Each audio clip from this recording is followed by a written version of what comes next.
கேரள முதலமைச்சராக வி.டி. சதீஷன் பதவி ஏற்றுக்கொண்டார். அவருடன் 20 அமைச்சர்களும் பதவியேற்றுக் கொண்டனர். கேரள சட்டப்பேரவை தேர்தலில் காங்கிரஸ் தலைமையிலான ஐக்கிய ஜனநாயக முன்னணி வெற்றி பெற்றது. முதலமைச்சர் யார் என்பதை தேர்வு செய்வதில் இழுபறி நீடித்தது. பின்னர் ஒரு வழியாக சதீஷன் காங்கிரஸ் கட்சியின் சட்டமன்ற குழு தலைவராக தேர்வு செய்யப்பட்டார். இதனைத் தொடர்ந்து ஆட்சி அமைக்க ஆளுநர் அழைப்பு விடுத்தார். அதன்படி இன்று காலை கேரள மாநில முதல்வராக வி.டி. சதீஷன் பதவியேற்றுக் கொண்டார்.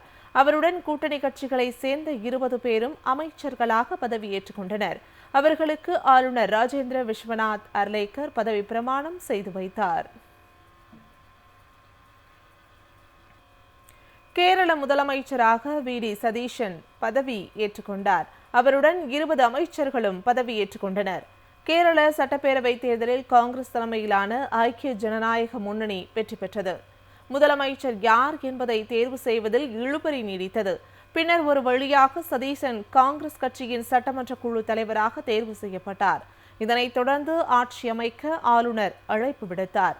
அதன்படி இன்று காலை கேரள மாநில முதல்வராக வி.டி. சதீஷன் பதவியேற்றுக் கொண்டார்.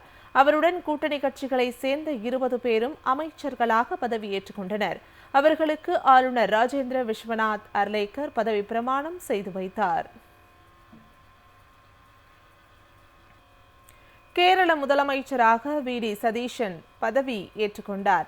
அவருடன் 20 அமைச்சர்களும் பதவியேற்றுக் கொண்டனர். கேரள சட்டப்பேரவை தேர்தலில் காங்கிரஸ் தலைமையிலான ஐக்கிய ஜனநாயக முன்னணி வெற்றி பெற்றது. முதலமைச்சர் யார் என்பதை தேர்வு செய்வதில் இழுபறி நீடித்தது. பின்னர் ஒரு வழியாக சதீஷன் காங்கிரஸ் கட்சியின் சட்டமன்ற குழு தலைவராக தேர்வு செய்யப்பட்டார். இதனைத் தொடர்ந்து ஆட்சி அமைக்க ஆளுநர் அழைப்பு விடுத்தார்.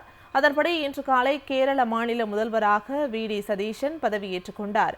அவருடன் கூட்டணி கட்சிகளை சேர்ந்த 20 பேரும் அமைச்சர்களாக பதவியேற்றுக் கொண்டனர்.